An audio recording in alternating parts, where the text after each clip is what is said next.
മലബാർ ഭാഷയിൽ പറഞ്ഞ ഇമ്മാരി തള്ളരുതെന്ന് മാത്രമേ എൻ്റെ പ്രിയ സുഹൃത്തിനോട് എനിക്ക് പറയാനുള്ളൂ. വി.ഡി. സതീശൻ ഇന്നലെ വന്ദേ മാതരം പൂർണ്ണമായിട്ട് ചൊല്ലാൻ വന്നു. റഹീം ആ സീറ്റിലിരിക്കുന്നുണ്ടപ്പോൾ അത് മടക്കി പോക്കറ്റിൽ വെച്ചു എന്നാണ് പറഞ്ഞതിൻ്റെ അർത്ഥം.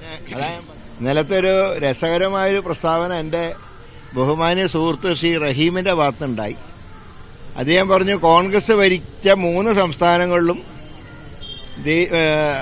വന്ദേ മാതരം പൂർണ്ണമായിട്ട് പാടി, ഇവിടെ പാടാതിരുന്നത് ഇടതുപക്ഷത്തിനെ പേടിച്ചിട്ടാണെന്നൊരു കമന്റ് ഇന്നലെ പറഞ്ഞു. മലബാർ ഭാഷയിൽ പറഞ്ഞ ഇമ്മാരി തള്ളരുതെന്ന് മാത്രമേ എൻ്റെ പ്രിയ സുഹൃത്തിനോട് എനിക്ക് പറയാനുള്ളൂ.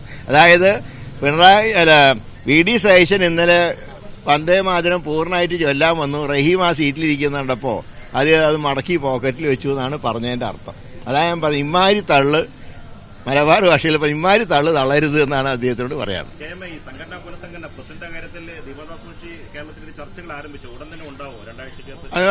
രണ്ടാഴ്ച എന്ന് പറയാൻ കഴിയില്ല. എന്തായാലും ഉടൻ തന്നെ പുനഃസംഘടനാ കാര്യങ്ങൾ ഉണ്ടാവും. KPC പ്രസിഡന്റ് മാത്രമല്ല, MLA-മാരായിട്ടുള്ള DCC പ്രസിഡന്റുമാരും തങ്ങളെ ഈ പദവിയിൽ നിന്ന് ഒഴിവാക്കണമെന്ന് ആവശ്യപ്പെട്ടിട്ടുണ്ട്. അതനുസരിച്ച് ഒരു പൊളിച്ചെഴുത്തുണ്ടാവും. അത് ദേശീയ നേതൃത്വമാണ് തീരുമാനിക്കേണ്ടത്. ഒറ്റ പദവി ഉണ്ടാവുന്നതാണ് പാർട്ടി ഫംഗ്ഷനിങ്ങിന് കുറെ കൂടെ നല്ലതെന്നുള്ള അഭിപ്രായമാണ് എനിക്കിപ്പോഴുള്ളത്.